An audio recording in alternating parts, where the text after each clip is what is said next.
Why Ireland? I asked Vera as we boarded the plane. Dullahan, she whispered, checking something on her phone. Dullahan? I blinked. She nodded seriously, leaned over, and whispered, It's our chance. Look! She shoved her phone in my face and took the opportunity to snap another ridiculous photo of us. I'd given up on forcing her to delete this kind of stuff a long time ago, and nowadays I only hoped that it would not find its way to some pervy site. Sometimes I was lucky. I sighed and looked at her screen. We're onto something, she continued, unfazed by my bored expression. Do you see the search volume? This keyword is fantastic. I started to regret the time when I suggested that she should find herself a job and start to pay for the room she rented from me. It had been a mistake. Since that fateful evening, we had gone through many ridiculous ideas, only because I, in good faith, offered to help her get started. So now we had a bookstagram that didn't work, mostly because she was too lazy to finish in the book she started. A beauty channel on YouTube that had died out because I was allergic to the cheap makeup she ordered online, and an LGBT TikTok that. She leaned into me even closer and rested her head on my shoulder. What are you doing? I whispered, trying to shrug her off. We should get some rest, she mumbled softly and closed her eyes. Sure, but I'm not your pillow, I thought. I'd only agreed to the TikTok idea because when she made up her mind about something, it was easier to go along with it than try to persuade her to shift her fixation. But I definitely wasn't her girlfriend. And no, the argument that we were a couple because she lived in my flat without paying for anything, and therefore couldn't be just a roommate, was as ridiculous as it sounded. But somehow the idea got stuck in her head, and now she treated me as her girlfriend, no matter what I did to discourage it. Why this? And not obsessing about her look from the beauty influencer period, or eating healthy as she had done when she tried to run a Pinterest dedicated to health and fitness. I had no way of knowing.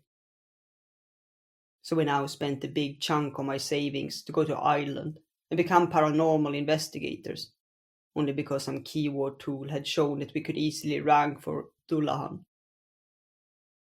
I knew this project would fail, like any other of her ideas, but I didn't have the heart to tell her. Against my better judgment, I supported this new path to fame, no matter how unlikely it was. I guess I got used to living with her, and I would miss her a lot if she left. I sighed, and then suddenly remembered that she had planned this trip as a surprise, which meant she hadn't involved me in the planning. The last time she did that, I forgot to check on her, and we spent the whole night huddling at the bus stop because she booked our hotel on the wrong date. Sure, it was a surprise, but I didn't wish to have more surprises like that if I could avoid it. I still remember how bloody cold it was, and how ill Vera was afterwards. I really didn't want to spend all my free time babysitting her and trying to find her something to do when her fever made her head spin every time she looked at the screen, leaving her bored and restless. I carefully wrested her phone from her pocket and looked through her arrangements. Of course, I had been right. I needed to rebook our hotel and cancel a few random bus tickets, but it could be worse, I told myself. I put the phone away, closed my eyes, and leaned into her, trying to find a comfortable position on the narrow flight seat.